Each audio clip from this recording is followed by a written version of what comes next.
Hello, everybody. My name is Badrinaran, and I'm from Bangalore, in India. And I've been playing chess for the last 8 years on chess.com. In the last year, I finally crossed the 2000 rating. I actually crossed it multiple times, and every time I was beaten back to 1900 rating. Now, in the last 2 months, I've somehow been able to stabilize it. I reached the highest rating of 2077. As you can see from my logo, it was a hastily designed logo, but the main thing is that I am targeting 2400 rating by the end of this year. A very tall order, and I'm really excited to share my journey as I travel towards that mile. In today's video, I'm going to showcase two games. One is a rapid game and one is a blitz game. And I picked these two games specifically to showcase the power of the pass pawn. Pass pawns, as we all know, is a pawn which cannot be blocked by another pawn. Like for example, in this particular setup, the d5 pawn is a pocket pawn. Why? Because there is no pawn blocking it here, and there are no pawns here either. This means in an ideal case, this will just take one, two, three, and become a queen. And sometimes, like for example, even here, as you can see, the opponent has a +1 advantage because they have an extra pawn. But the fact is, I moved this pawn to create a pass pawn just to get that particular advantage. Um, and in both of these games, the pass pawn really changed the course of the game for me. That's why I picked these two games. So let's just go and look at it. The first game, both games were played today, and this game I was really not proud of. I uh, made some really bad decisions, but I'm still happy that my accuracy has been 83.9, considering it's a blitz game and we played nearly what 224, 43, 52, 50, so around 65 moves. And I still maintain an accuracy of 83.9, although I know I could have done far better. But yeah, let's just go into it. Start the review. Since it's a 68 move game, I'm just going to fast forward some of the starting. Basically, as you all know, I am now fully inside the Catalan, and even here I tried the same thing in what's that? In F3, and then okay, this particular game I went away from the Catalan simply because he was trying for the double fianchetto.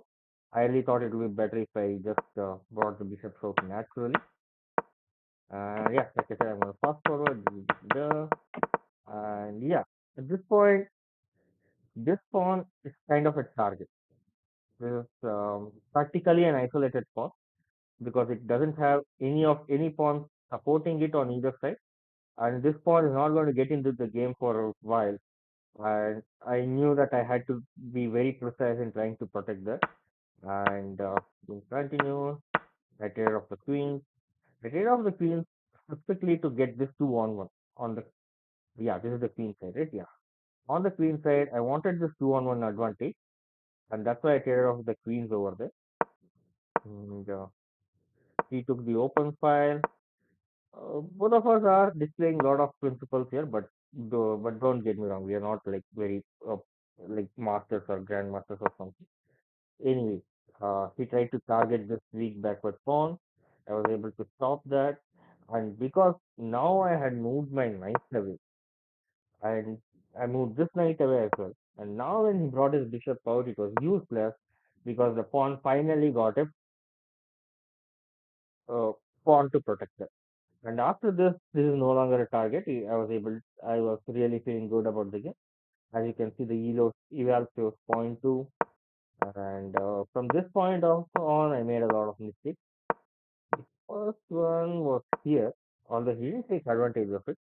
Here he was supposed to beat up on this pawn, because eventually when this pawn, he was supposed to beat up on this pawn, because when this pawn eventually moves, he's going to chop off this rook. At the end of the day, both these pawns are going to dead. That was my mistake. Opponent missed that and went back. I doubled the rooks on f5, and he also did the same. And yeah, this was another blunder. I actually deliberately let it happen. I really thought that My position was quite strong that I could actually give up two knights for a rook. But really, this is a really bad decision. As I can see from the eval bar now, a full uh, he has a full 3.0 advantage. Anyway, the game continued. I made another mistake. But it doesn't seem to think that it was such a big mistake. The eval had actually come down. The whole idea was to change this into a pass pawn, and that is what I did. I waited. I didn't pick that because if he had, he would bring this rook over here and he would get this pawn. That's the reason why I didn't. I really wanted this 2-on-1 position to stay in there. But as it turns out, it was a mistake because the Elo has jumped to 4.2 because he took that pawn. That was the mistake. That was what I missed. And from this point on, I didn't do well. He already has a +3 material advantage, which means that I was in a really tough situation. But I moved the king back. This was a mistake again. Again, once again, I could take this pawn, but I really didn't want to give up this king. So I didn't do that. I traded off the rook and I pushed the pawn. I was thinking that after he takes this, my rook will jump and then the rook will target all of these pawns. Basically, all of them are isolated and the rook is just a really uh, rook is just really very strong against these kind of isolated pawns. But he missed it and he gave me the passing pawn. And straight away I knew that I had pulled back all my advantage. And even the elo says the same thing. It's like dead equal. Let's see. Until this point, you had a 3.2 advantage. But the moment he allowed the pass pawn in, the advantage completely went away. This is the power of passed pawn. Now, of course, you still need to play it and you need to make it happen. And I just continued. I started pushing this pawn because I wanted to create one more pass pawn. And this pass pawn is actually far more powerful. As you can see, he has no choice but to give up that bishop. And sadly, even I don't have any choice but to give up that pawn. If I had done anything else, let's just see what happens. K2, come on, man. I don't know, sometimes this analysis takes a very long time. Oh, it's best. Okay. I didn't expect that to be best, but yeah. But I think it was just an eventuality. The eval says 0.0, which means that it knows that I'm never going to make it. And so I played a7 and I just got his bishop. Now I have only one pawn and there's no way that I'm saving that pawn. Yep, done. Yeah, it's over. It's over and my only hope is to make this into a draw. And from then on we continued. Both of us were low on time. And I don't think there are any more separators here. We go to next. Yep. Yep, we just did a threefold repetition with 10 and 12 seconds apiece. But you see the idea, right? This is why I really picked these two games because uh, the slowly built up such a massive advantage, and yet the moment he allowed the pass pawn, all the advantages went away, and that was and this is what I am now seeking in all my games, trying to and like I said, I also created the pass pawn here. I'm really getting better in using the pass pawns to my advantage, so just wanted to showcase that. This was the blitz game, and this was a rapid game, and I was really happy with this game as well. This game, I tell you, look at 1, 5, 16, 20, 23, 30, 31, 33 moves, and I played with played like apparently I played like a 2500. I I don't know. I expected. I don't think I would score like a 92.5 accuracy with a 2500, but of course I'm happy that it's saying it. And anyway, let's just jump into it. Start review and let's just jump. Yep, this was like textbook cattle, textbook early cattle. I would say. The whole idea is to give up this pawn because you are always going to get back that pawn as long as you play correctly. Unfortunately, in this game, I didn't play it correctly. So just chopped off the queen there itself, and b5 made sure that I'm never going to win that pawn back. Because even if I do this, he's going to bring this bishop there, and he can happily do that. Uh, this is actually a pattern that will work if this bishop hadn't been here. If this bishop hadn't been here, then that rook was uh, completely unsavable. Sadly, that bishop is there, and I was playing with a handicap. Materially, I was -1, and position-wise, I was -2.2. But I just continued. I knew that uh, even though I had lost the actually even I had actually even given up the Catalan bishop, and so my confidence was low. But I just continued. I mean, there's no point resigning the game. Yeah. Continued. He put in the queen, and I just went for the hail mary. Queen goes, and it's here. Yep, it's here that I think he should have taken it. Did he? Yep. If I is a mistake, uh, I I mean the engine says that he should have just centralized this knight, but I really tell you, I think he should have just kept faded this pawn away, and instead with this move he had given me the passed pawn, and once again that passed pawn was going to create a massive advantage for me. Straight up, you see, I'm going to threaten his bishop. He moves it away, and I hit him with the knight again. So I wanted to check the timings. 358. Okay, these moves I was playing very quickly, and from this point onwards, I took my time. So at first, I considered this actually, knight jumping here. For example, if we take to the bishop, okay, I think we might have to.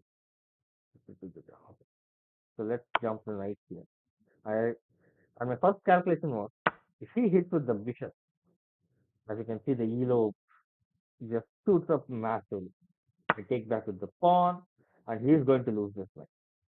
But then I started thinking, oh, and C7 is the move I actually play.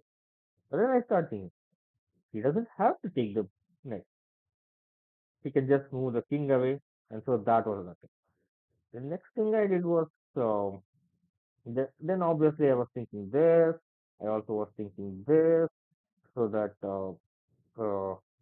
maybe eventually get here after I decide this knight. Of course, all this I was thinking, but in the end, after what? But what doesn't it?